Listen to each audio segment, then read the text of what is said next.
We're doing double shifts at double the speed. And to the virus we will not concede, 'cause double help indeed is there when you need. Double visits and double waving, double smiles through double glazing, double effort, double care, double tough, but we'll be there. With all the people giving nothing less than double, up is the only way we'll build out of this rubble.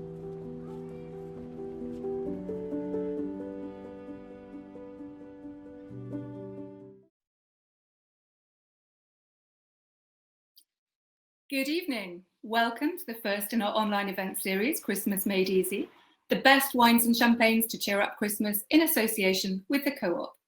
This is a 45-minute session. We're going to be taking you through 12, it's going to be a bit of a race, but we're going to do it, of our favourite wines and champagnes to buy this Christmas. Joining me this evening is Hamish Anderson. Hamish is the CEO of Tate Eats, which means that he is responsible for everything that's eaten and drunk in the Tate restaurants and galleries. You will probably also know him for his column in the Saturday Telegraph magazine. Good evening, Hamish. Good evening. So we're going to kick off by talking about champagne and sparkling wines. I know that a lot of people buy champagne and sparkling wine in one of two ways. Either they go on price, they might look for the cheapest, you might have a certain amount in your head that you want to spend and you just match the amount of money to the wine on the shelf and you go for that. Or I know a lot of people go for labels. So maybe you go for something that makes you feel safe or you've had it before. Tonight, we're hoping that we might introduce you to a couple of wines you haven't tried before that will be new to you. Also, we'd like to introduce you to a couple of wines that you might have spotted on the shelves, but perhaps nothing has impelled you to lift them up, buy them and try them. But maybe with a bit of advice from us, you will think that it's worth having a go. Hamish, do you have anything in your glass already? I do, and I'm looking forward to trying this. Not something I've tried before, but the first sparkling wine, champagne indeed, that we're going to be looking at this evening is the Gonet-Médeville Blanc de Noir champagne. It's a Brut NV, and it comes from Lee and Sandeman, and it's £35.95 a bottle. Actually, I looked it up earlier. It's just over 33 if you buy a case of it, and having just tasted it, I think I would definitely be buying a case of it. So this is one that I tasted recently. I went to a small tasting in the Lee and Sandeman shop and we just finished the tasting and there have been a few champagnes in the lineup and I specifically asked to see if I was looking for things to write up in my Telegraph column at Christmas. And Charles Lee came downstairs into the basement and said, must get this one out to show Victoria. In his kind of gruff but very warm way. Yeah. And I know Charles's taste in champagnes. Like me, he loves to drink Blanc de Noir in winter. Yeah. So a Blanc de Noir, sorry to pitch in straight away with a jargon for people who don't know, but it's a champagne, a white champagne made only with red grapes. This one is 100% Pinot Noir. And both Charles and I love the kind of structure and the slightly cherryish taste and the sort of tastiness and the warmth that this brings. And I always imagine when I'm drinking a Blanc de Noir that maybe I'm going to have just been out on a walk across frosty fields and going to come in with this lovely warming structured glass of champagne. What do you think, Hamish? Do you like it? Because you haven't tasted it before. I've not tasted this Cuvée before, and I think it is really truly delicious. I think you've kind of captured it quite well. The thing I really like about it is this kind of sort of delicacy and prettiness on the nose to it. As you say, cherry, for me a bit of raspberry, but it's also got kind of sort of floral characteristic as well. But then when you taste it, it's kind of, this kind of sort of booming, this kind of weight and richness comes through, which is almost a little bit unexpected. And it's just, I think, a really great example of a grower champagne, and a sort of, which is such an exciting category in champagne at the moment. For those of you who don't know, when we sort of talk about a grower champagne, what we're really talking about is someone, as the name implies, who's making wines from the grapes that they grow themselves. Many of the larger houses that we're all familiar with, the majority of their production, they're actually buying in the grapes to make wine with. And I think the two key things to kind of bear in mind when thinking about grower champagne for me are firstly the kind of variety of style that you get with it, almost the kind of bandwidth that you get with the wines. I think when you're making wine on a very large scale, which a lot of the biggest champagne houses are, you're a sort of kind of slightly inherently risk averse. So the flavors tend to sit within quite a narrow bandwidth. When you get to grower champagne, people are kind of playing around with single sites, areas, And I think they just have a bit more freedom to express the styles of wine that they like to make. So you get this wonderful diversity and complexity of styles. And probably the last thing, just to sum them up in one sentence, really, they're just brilliant value. I mean, this just to me offers so much for what would be kind of an entry-level champagne price for some of the bigger Grand Marque houses. So a really, really delicious wine, and thank you for introducing it. And it's also a kind of reminder that champagne is actually a wine. I know we drink champagne with our minds on something else. You know, we're at a party, we're at a reception, we're not really paying attention to the wine that's in our glass. But when you have this, it's, as you say, it's got a real distinctive characteristic to it. Yeah. And you just want to go back and back to it. And I am. I saw that. And we also thought, since probably this Christmas we're going to be spending time with fewer people, it's not like we're on the lookout for big party champagnes or party fizz.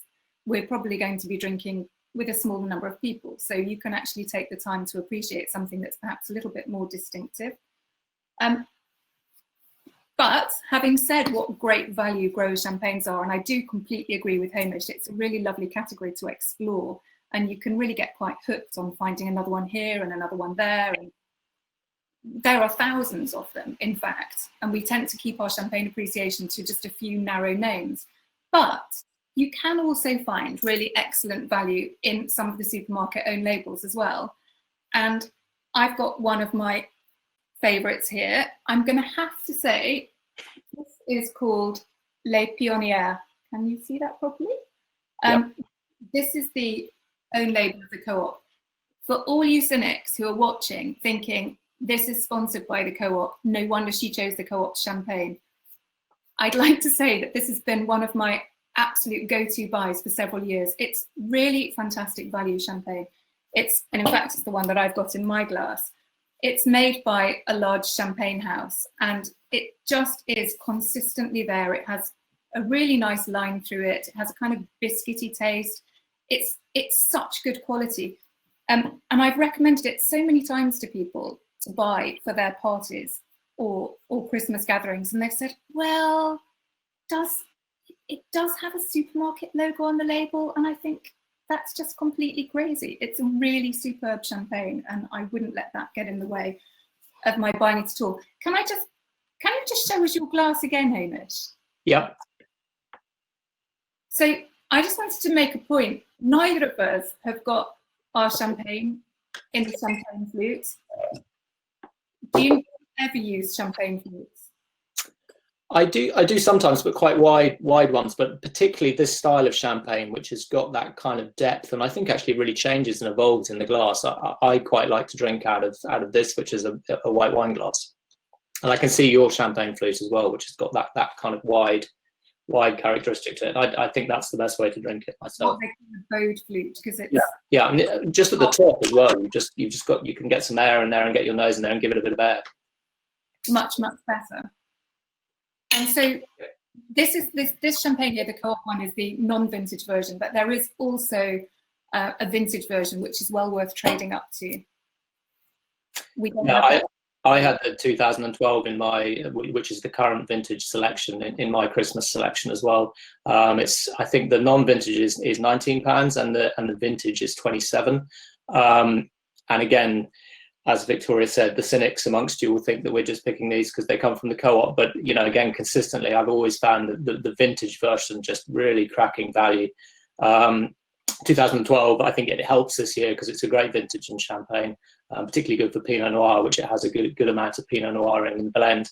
And I really enjoyed it because I found it was actually quite open as a wine. You know, I think if you were trying really top 2012s, they'd still be quite closed now and you'd probably need to age them for a bit. But this version was just really appealing, had a lovely sort of richness and depth and creaminess to it, and that kind of toasty characteristic that you were talking about in the non-vintage.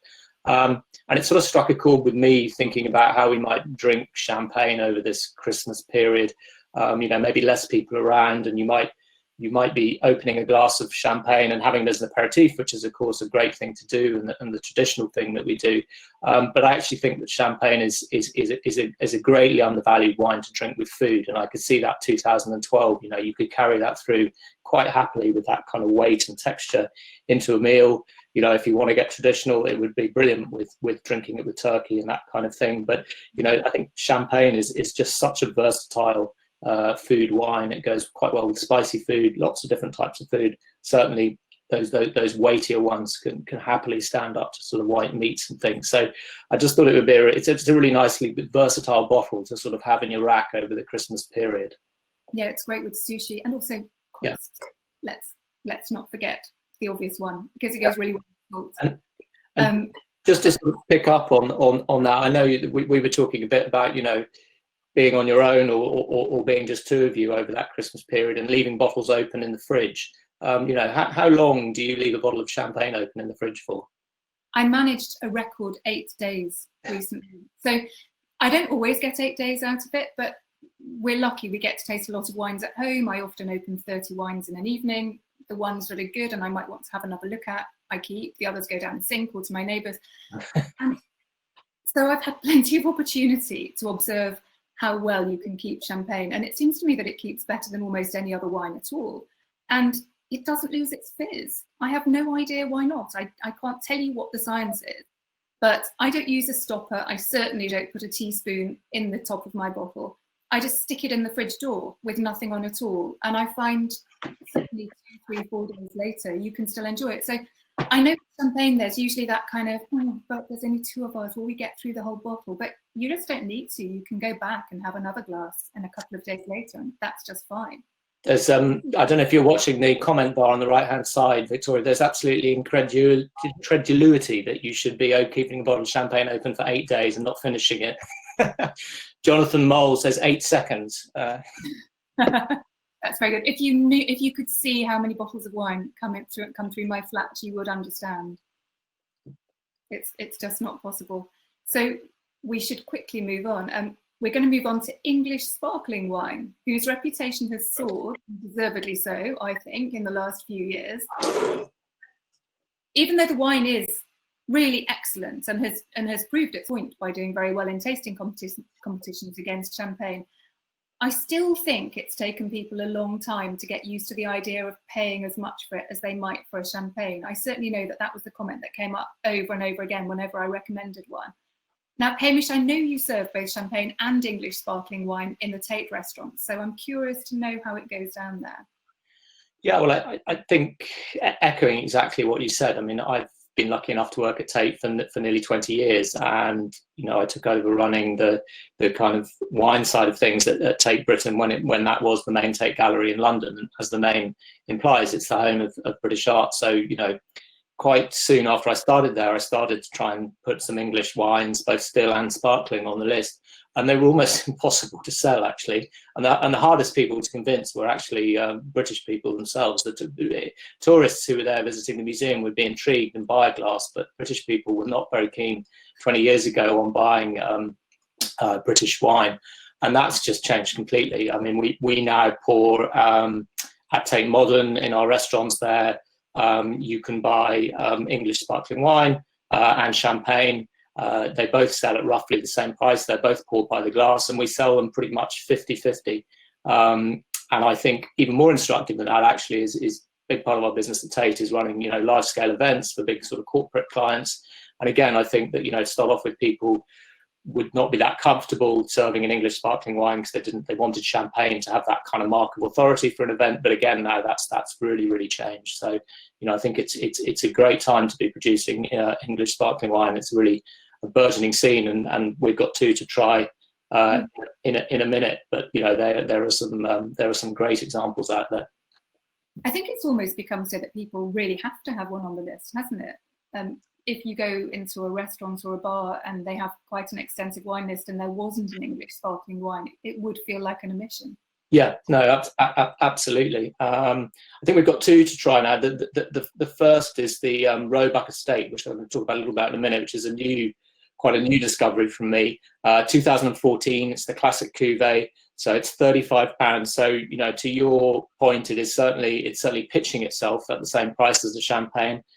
Pretty much exactly the same price as the champagne that we started off with. And they made a 2013, but this, I think 2014 is really their first sort of serious vintage in any kind of volume. And I feel a bit like a sort of, I don't know, a groupie for this producer, because I've only ever tasted 3 of their wines, and I've recommended all 3 because I thought they're absolutely delicious. The 2013, 2014, and they have a 2015 Blanc de Noir as well, which is also very, very good.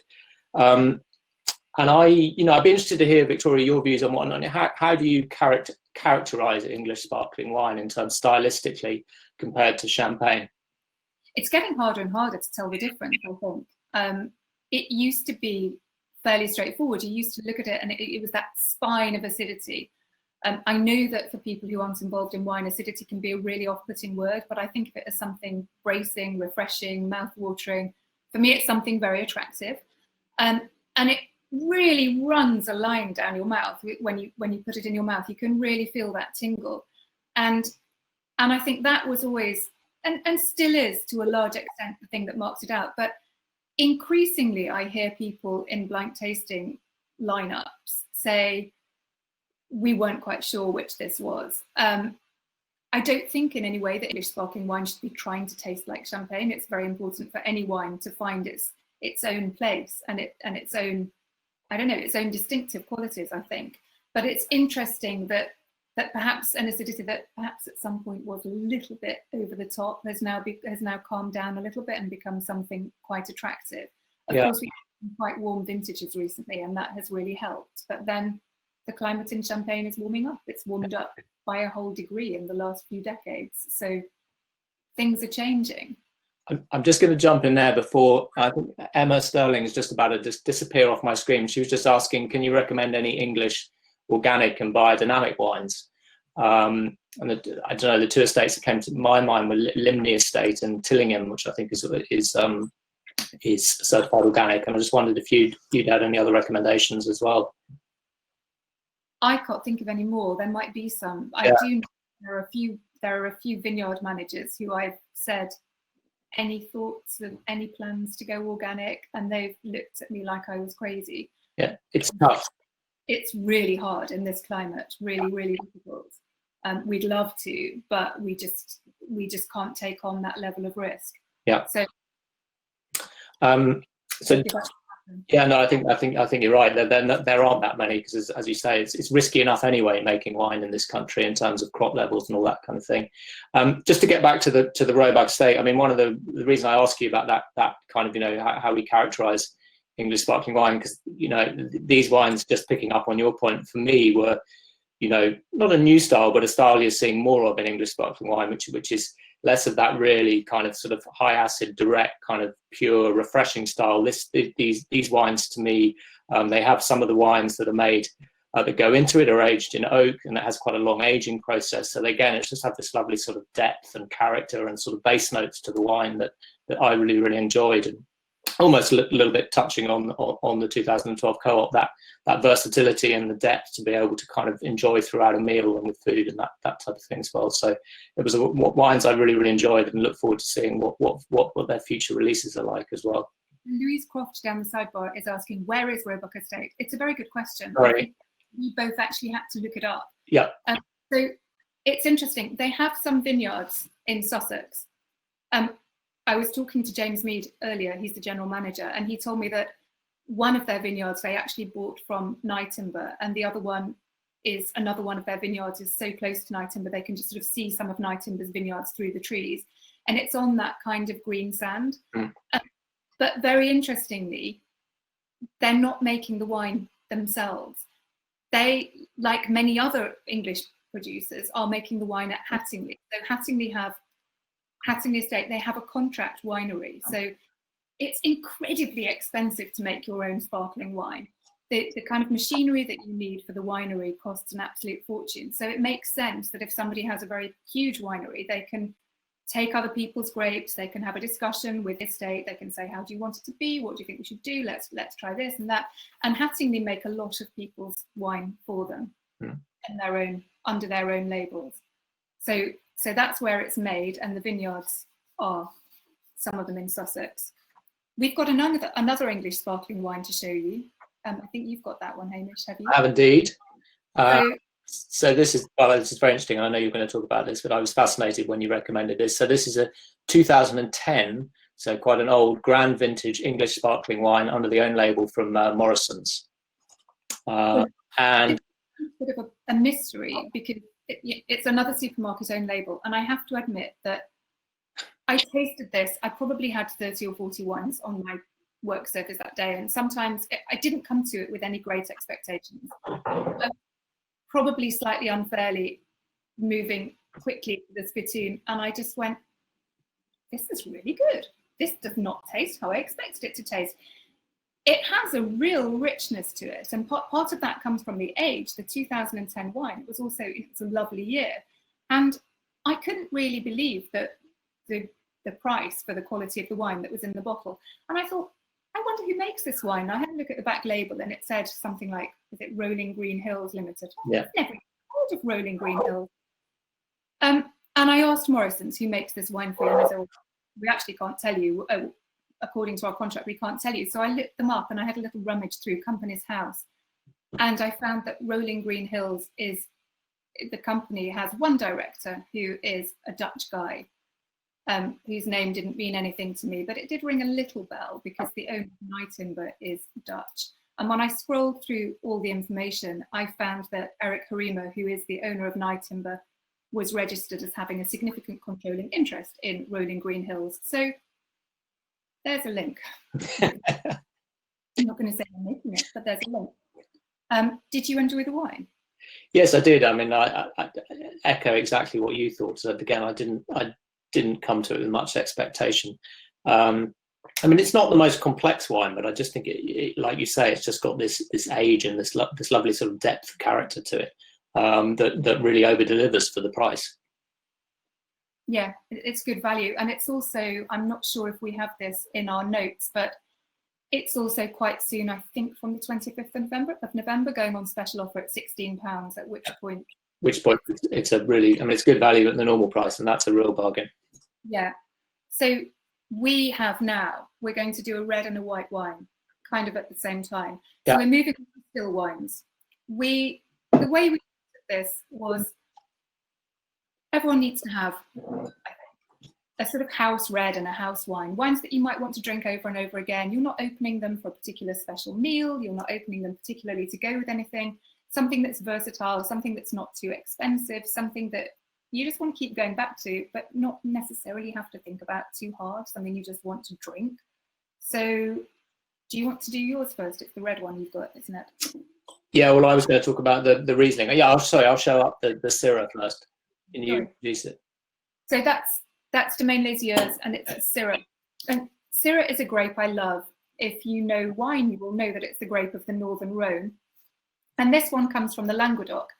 And what I loved about it was that it just had the kind of aristocracy of a Syrah from the Northern Rhone. It didn't taste like it came from the Northern Rhone, but it had the hallmarks of the grape, a real kind of purity of flavour. This wine is unoaked, there's no oak on it, but it has a kind of slightly brooding personality, a kind of dark fruitedness, a real clarity. And it was one that I just think it goes really well with winter food, whether you're having sausage and mash or whether you're having a casserole, or it's light enough to drink as a kind of cook's glass of wine while you're in the kitchen. It doesn't need to have food with it. And it just absolutely cracking value. Yeah, no, I mean, I'd agree. I hadn't tried the wine before, and I just think it's delicious. It's got that lovely kind of purity of fruit that you get in slightly cool climate Syrah, and certainly wouldn't be out of place if you put it next to a Creux Hermitage or something that's slightly, that costs quite a lot more. It was lovely. It had that sort of balance of sort of quite rich fruit, which I think comes from the sort of slightly warmer place that it's grown in the Northern Rhone. But when you taste it, you get all that kind of pepper and spice and stuff that for me really kind of signifies cooler climate Syrah. I thought it was absolutely delicious. Really, really good. And I mean, I know it's the middle of winter as well, but I mean, that's just the kind of style of wine we're all thinking hopefully about going on holiday next year. But I'd drink that slightly cool in the summer, put it in the fridge for an hour or something like that. I think it'd be stunning.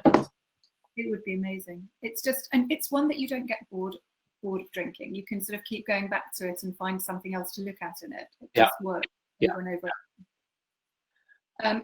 I've got here. So we're doing the 2017 Gunderloch Red Stone Riesling, which is from Rheinhessen in Germany, and it's £8 from the co-op. we ummed and ahed a bit about doing this wine because we know Riesling is something that's loved hugely by the wine trade, but generally not embraced by everyone else. We all drink masses of it, but it's quite a hard sell. But I do think this, again, is just the most wonderful wine to drink over this festive period. I love drinking Riesling at various different points over Christmas, and it's usually when you've sort of probably eaten too much the day before and possibly drunk too much the day before, and you just need something that's just a sort of bit of a lift. And I think this would be a sort of ideal Boxing Day wine.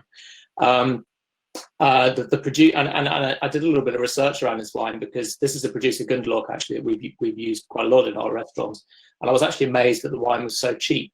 And I had a sort of did a research online, and plenty of other people are selling this at much more, 12, 13, 14 pounds a bottle. And it feels to me we're getting a bit of a benefit, if there is any benefits, from sort of COVID and the pandemic here. And it feels like this wine, I know the importer of this wine, and it feels like, you know, they've had a bit they need to get rid of, and they're basically selling it at a very, very good price.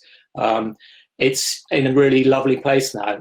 You know, I think one of the great things about Riesling is that even quite inexpensive Rieslings age fantastically well. So although this has got a few years under its belt, it's by certainly no means sort of going over the hill or anything. It's got this lovely balance of what I call sort of quite rich, almost tropical type fruits, sort of tangerine and pineapple and that type of thing, which gives it a real allure.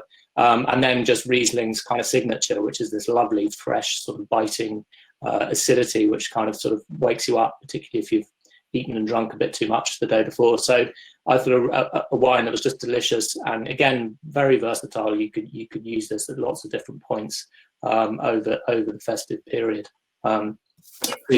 Yeah. And so I'm really sorry I can't see who asked it, but we had a question about its sweetness and how dry is it? I don't know the technical. I should know, but I'm afraid I don't know the absolute technical dryness. I would assume it's got a few grams of sugar, maybe 10 or 15 grams. So that is a small amount of sugar, but you trust me, you won't notice the sugar in this wine. That acidity makes it feel pretty much bone dry. So it's a dry Riesling in all intents and purposes. Yeah. I also haven't checked the technical sheets, but it certainly tastes. Yeah, it tastes dry. It tastes dry to me, but Riesling has this amazing ability to kind of taste quite dry, and then when you actually read the kind of stats on it, it's got more sugar in it than you think. But this is it's definitely a dry style wine. It would be really lovely with a smoked salmon or something like that. Yeah, it's got that little kind of slightly sort of flinty, smoky character I found first. Yeah, I'd agree. Going back to red wines. Yes. We had a thing about half bottles. Because we're aware that so many people might be in smaller groups this year, it could be that you want to open a really good bottle of wine, and you might want to open several different really good bottles of wine in one evening, but not want to waste everything that you don't manage to drink. So half bottles, well, you've got a really super one here, I think, from the Wine Society. I have. So it's let me just get a little bit closer there. So it's a Bordeaux. So it's 2010 Chateau Cantemol, which is from the Haut-Médoc region in Bordeaux, and it's £20 a half bottle from the Wine Society. I love half bottles. I mean, partly my background is restaurants. And we've always sold loads of half bottles, primarily because our environment is, you know, we're open at lunch a lot. People don't want to drink a huge amount, but I think it enables you to try and experiment. I find people are much more willing to try and have a punt on a half bottle of wine that they don't know than necessarily they are a full bottle of wine. And of course, as Victoria says, it enables you, if you are a smaller group, to you know, really try a number of different things if that's what you want to do, but also match quite closely to what you're eating. This is, as I say, the 2010, so it's got a bit of age on it. For those of you that are into your claret and Bordeaux, 2010 is a super uber good vintage. But actually, in this case, having it in a half bottle really helped, because I'm finding most 2010s are still, it was a really big vintage, quite tannic, and they're really aging at an absolute sort of glacial pace. And what the half bottle does is you find the wine matures a little bit more quickly in it. So I've drunk this wine, actually not from bottle, but from a Magnum quite recently, and it's really tasting quite young. But from a half bottle, it's really pretty delicious. You need to decant it. and it's sort of slightly atypical in a way, because this Chateau Cantamol it's right in the southern Medoc, and it's usually quite renowned for being quite sort of pretty and fragrant. It's got quite a lot of Merlot in the blend.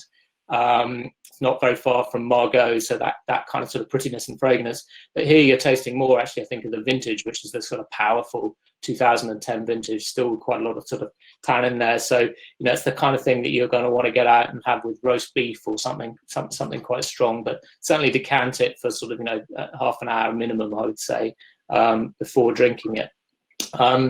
But you introduced me, Victoria, when we were talking about half bottles, to a top tip: what to do with your empty half bottles. Well, so many people I know do this. So if you have one half bottle of wine, you've drunk it, keep it, don't throw it away. Wash it, dry it, and the next time you open a bottle of wine that you think you're not going to drink all of, pour half of that wine straight away into the empty half bottle, cork it, and it will keep for 1 or 2 weeks. Yeah. This is actually not something I do myself, but so many people in the wine trade have told me, both writers and wine merchants have told me that this is what they do, and that it works just really well. I mean, the trick is to get it straight into the bottle. It's not the most brilliant idea to sort of cruise your way slowly down the bottle, realize you've got half wet, half left, and then do it, because it will then have had some oxygen contact. So get it straight in the other half. You can still choose to drink it. I also have quite a lot of friends who are quite keen on half bottles of champagne and usually drink 3. Yeah. And I don't think that's what you're supposed to do, but why not? It's good. Otherwise, they might have drunk 2 full bottles. No, absolutely. And we've recommended here quite a high-end Bordeaux. I mean, where and drinking a lovely glass of claret over Christmas, it feels the kind of right thing to do. It's quite it's a time of tradition. If you don't want to spend £20 a half or £40 a half bottle, where else in the world would you go to get the sort of the flavour of Bordeaux, but without the price of Bordeaux? This is the $1 million question, isn't it? Mm. And I think there are lots of regions around the world that are producing a similar style. So I think the first thing about claret is it's a blend. So you get that lovely, the mixture of grapes brings so much, and it changes the structure of a wine. So looking at other places across the world who do fantastic blends, you could go to the Douro Valley in Portugal, which is best known for its port, but over the last few years has been increasingly recognised for the quality of its, I hesitate to call it table wines because that has the wrong association, but non-fortified normal wines, both red and white, in fact. So they make beautiful still wines with the same combination of grapes that they make port with in the Douro. You could go to Margaret River, where they have the kind of Bordeaux blend, but they make it in the Margaret River style, which is much more pungent and sort of has a kind of lightness to the type of flavours, not to the body. We have chosen one here that is from South Africa. So this is our 3rd red wine. If I can get it in front of the camera, it's the Cadet Cape blend. So this is an interesting one because the Cape blend has, by regulation, it has to have a minimum of 30% of a grape called Pinotage. Now, if you're a red wine drinker, you might immediately think, I don't like Pinotage. Or you might think, great, I love Pinotage. It's one of those grapes. So many people dislike it. It very often is used to make wines that taste of coffee or have a slightly smoky taste. And it can be, it's classic to say that it's the kind of Marmite of wines. Now, this one actually has, I think, 37% Pinotage. Yeah. I'm not sure that I would have realised that if somebody hadn't told me. You don't taste this and think it tastes Pinotage. You taste it and you think, do you think I'm going over the top here if I say it tastes a bit like a sort of Saint-Julien claret made in South Africa? No. Do you know what I mean? No, I know exactly what you mean. It's got a very kind of classical framework, this wine. It's got an elegance, but I know exactly what you mean by I kind of almost like half and half Saint-Julien and Margaux, because you've got that kind of sort of almost the leatheriness, the sort of depth and earthiness of a good Saint-Julien, but I think the Pinotage is actually bringing it to, but that lovely, again, fragrance to it. It's a really lovely wine, and I think to your point, it's obviously not Bordeaux, but it'd be quite hard to pin down if you tried that blind and work out exactly where it came from. Yeah, and it's really, as you say, that perfume that really drew me into it. And I think another amazing thing about this wine is they make quite a lot of it. I think they make about 3 million bottles of this stuff, and it doesn't taste like a sort of mass production wine. It tastes just absolutely delicious. And again, it's one that would be great for the table, that you could put with your roast meats. It has a bit more fruit in it and a bit more intensity of fruit than you might have in a similarly priced claret, but you still have that lovely fragrance just sort of riffing along the top. Yeah. Also, it's quite nice to support South Africa at the moment, perhaps because we've all had a rotten year, but South Africa wine producers in particular have had a difficult year because they had so many periods when they weren't able to ship or sell their wines at all. 3 years before that, they had a horrendous drought. They have problems with currency fluctuation. And when I speak to any of them about it, they're always so phlegmatic. They always say, well, you just got to have your business plan, just sit tight, get through it. But I think they've been dealt a difficult hand recently. No. Although I can't, just because I like drinking it. Yeah. Well, which is kind of right, because we've got another South African wine, which I'm just going to grab down and show you, which is kind of I'm going to just hold it up there. Wait a minute, get to the label. Sorry, I'm moving it the wrong way, because you've got to see the label on this, because it's quite mad. This is by a producer called Blanc Bottle, and the name of the wine is Bibos 2. It comes from a region called Cape Agulhas.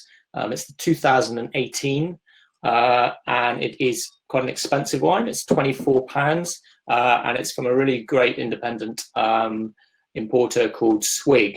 And I think it's quite nice taste presenting these two wines together, because to me they kind of almost bookend the excitement of South African wine at the moment, because the Cannon Cop is a really traditional estate, has been around for a long time, making wine in excellent wine, but in quite a similar style for quite a long time, and using that kind of South Africa's great is not a word that everyone associates with Pinotage, but certainly their unique grape, and a grape that's very much associated with the country. And then you have a producer like Blanc Bottle, which is made by a guy called Peter Valser, and he is, along with a whole host of younger generation winemakers and winery owners in South Africa, really sort of transforming the fortunes of the wines from the country. I'm going to show you the label again because I love the label, but you can see by the bottle this is not a kind of sort of Cape Dutch traditional wine estate. He's a big surfer. He's a kind of, I've tasted at his winery. You go there, there's vinyl records playing. He's a proper kind of dude. And there's quite a nice story of how he started this estate, because you'll notice that I haven't told you yet what this wine is made from, the grape variety. And he doesn't put any of the grape varieties on his wines, and he makes about sometimes up to 40 wines a year. Because his model is he doesn't actually own any vineyards. He works with small different wine growers, and he buys their grapes and then he brings them to his winery and makes wine. So he makes a lot of small batch wines. And the story goes that when he was starting out, he'd sold all his wine, and he had a few cases of unlabeled Shiraz or Syrah left over. And someone walked into his winery and said, "Sell me some wine. I need some wine for a party, but I hate Shiraz." And he said, "Have this, it's delicious." And so the lady took the wine away, and it came back, so it was the best wine she'd ever tried. And it was a Shiraz. So he decided at that point never to put any of the grape varieties on the label, which in terms of marketing was not probably the done thing, because generally we all know that actually grape varieties make the wine easier to sell. But this particular wine, there was another wine. This is the wine that we pour by the glass in our restaurants. I like his wines a lot. The previous iteration of this wine, which was Bibos 1, was a Sauvignon Blanc, and this one is actually made from Semillon.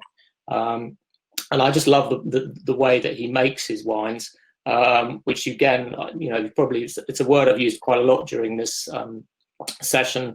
It's texture, it's kind of depth in the wines, and these wines have that in absolute spades. He kind of manages to make a beautiful range of wines that have this depth and this feel to them that really belie the grape variety quite often. This is a perfect type of wine that if you want a white wine to have with your Christmas dinner, It's a kind of white wine that behaves a bit like a red wine. It's quite high in alcohol. It's almost got a kind of sort of pithy kind of texture to it. When you smell it, it's quite savoury. It's quite herbaceous. It's got a real sort of smoky, flinty character to it. And it's also a white wine that, we think of decanting red wine in particular. This is the type of white wine that really, give it sort of 45 minutes in a decanter, really improves. And it's just one of those wines that you can, I think a really great wine, you smell it and you enjoy it and you taste it. But then you chat to your friends and family, but then you come back to it an hour later or an hour and a half later when the bottle has been finished and you're still really enjoying it. That to me is the sign of an interesting and great wine, and this I think does that. So it's something I'm very keen on. And you have it on by the glass at the Tate. How does it go down there? Do people know how to deal with it? Do they ask questions? Yeah, well, yeah, it's got a, I think, and there's an interesting sort of side angle we could go down here, but I think people really engage with stories behind wine, and so when you start to, it's when someone's at the table, it's not a wine that people naturally order, because it says Biboche 2 on the wine list, and so unless you really know the wine or the producer, you're not going to know what it is. So we have a little description under it. But then it's my team really enjoy it, and they enjoy the taste of the wine. But the person that makes the wine is very engaging, and so they then are be able to articulate that story to our customers. And so we actually sell a lot of it, but it does need selling. It's not like the English sparkling wine that just kind of sells itself. I think you almost also need to give something to the wine when you drink it. I'm sorry if that sounds like a bit of an up myself thing to say, but some wines just come to you. Yeah. And they jump out of the glass. They're almost like a kind of hammer over your head, or they're just there for refreshment. Yeah. But I think it's one of those wines that or at least the blank bottle wines are the kind of wines that the more attention you pay to them, the more you get back. Absolutely. And this wine is from my cellar downstairs. I buy it and drink it myself, and it's the kind of wine that we really enjoy at home. I'm conscious of the time. We've been talking too much, which is I knew would happen, but we've got 3 more wines to get through, and it'd be great to get some questions at the end as well. So yeah, I'm sorry, I didn't quite jot down the names, but somebody who said they were having spicy rib of beef for Christmas, and what could they drink? I think either the claret or the Cannon Cop, either of those wines would go terrifically well. I do love claret with a rib of beef. I love the mix. I love the earthiness. Yeah. If you've got spice on, I think the Cannon Cop would go well. No, I'd agree. I think that kind of extra weight of fruit of somewhere slightly warmer tends to work a bit better with spice, whether it's the Cannon Cop or something more New World based. But yeah, I'd agree. I also saw someone asking, why no wines from Piemonte? Well, it's a good question, because I love wines from Piemonte. It is the wine region that I would like to be buried in. We could, if we're invited back again, we could actually do just 12 wines. In fact, I could do 24 wines from Piemonte if people are up for it. So it's one of my favourite regions as well. We have 3 more wines and 1 more minute. We might have to run over a little bit. This is our 3rd white wine. Yeah.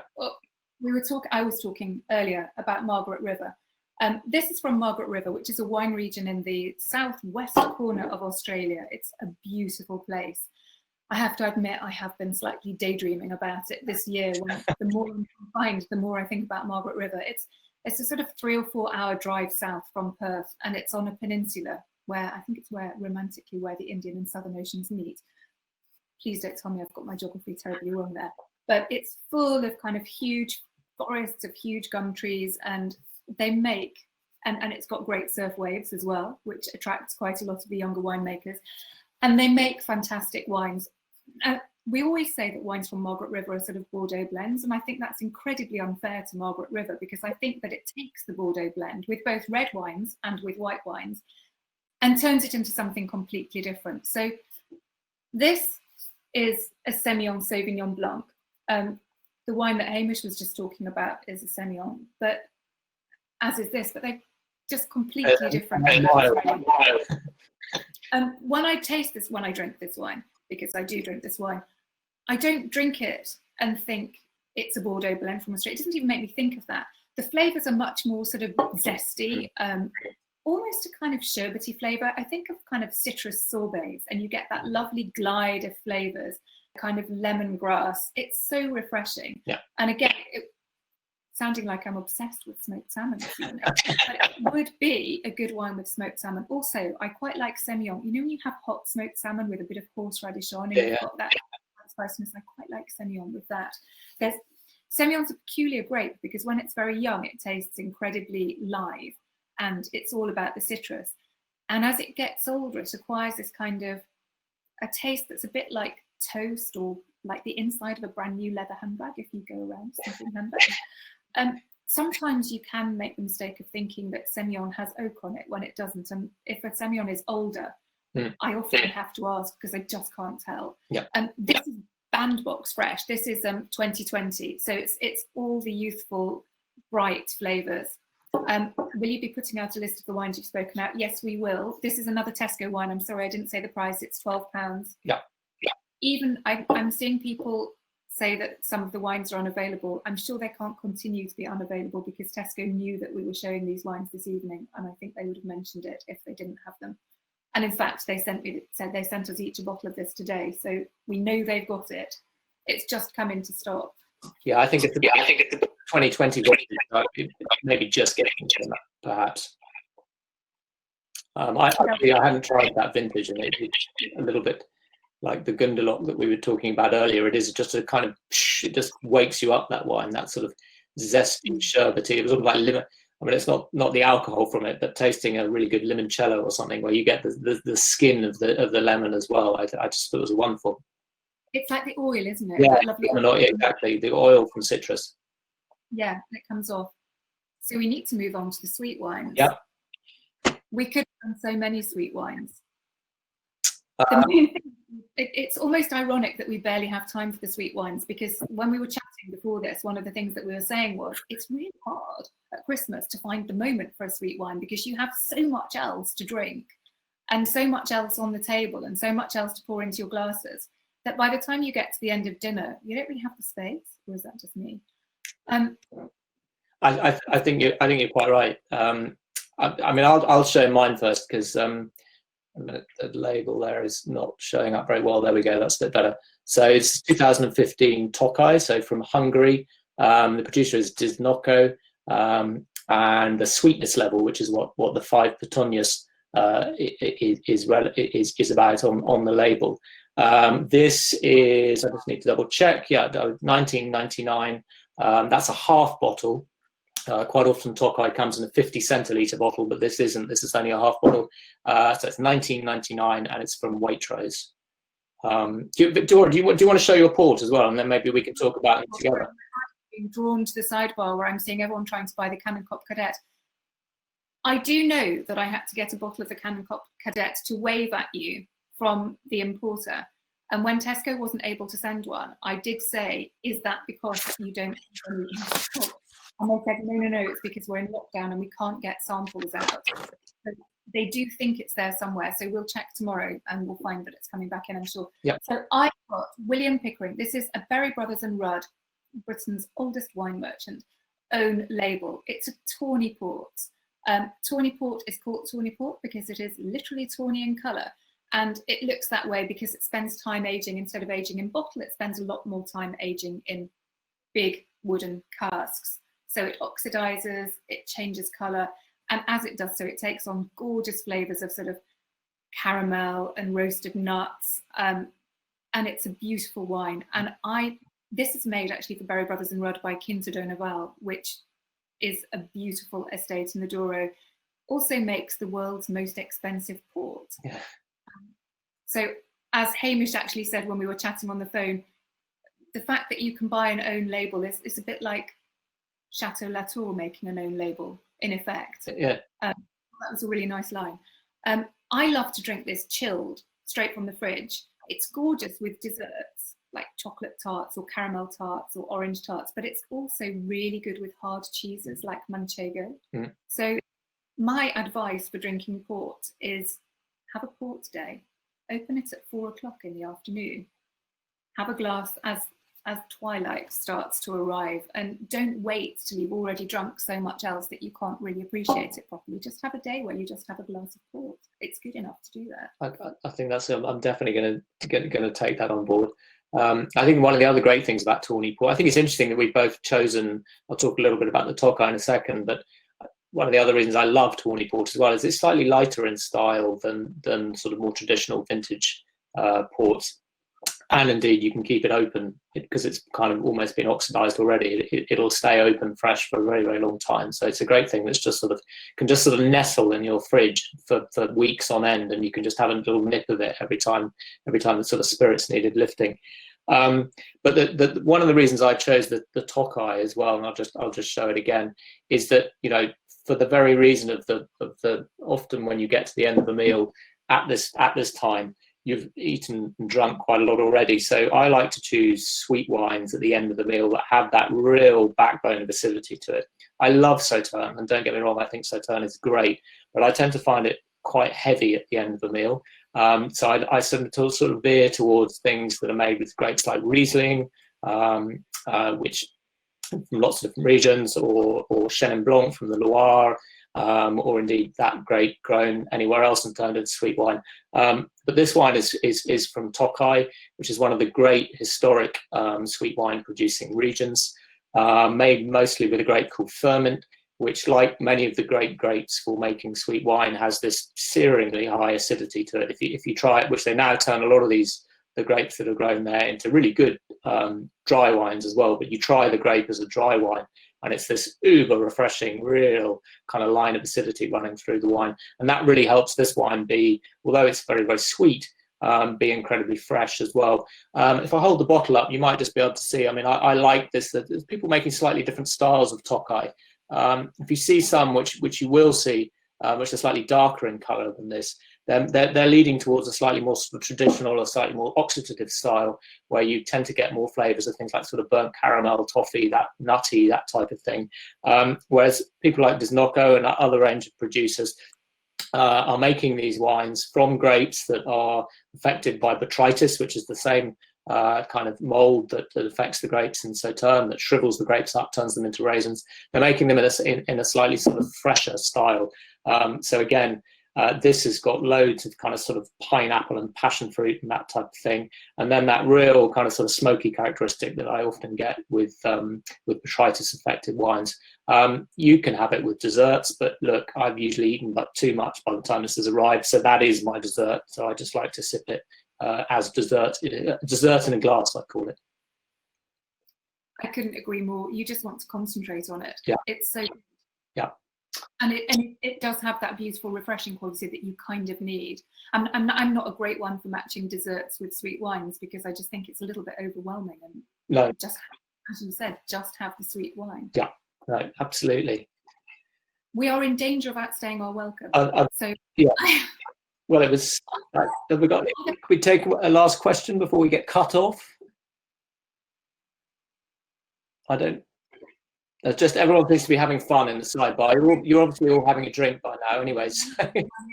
So thank you very much, everybody. We really enjoyed it. It was great. Great fun. Thank you.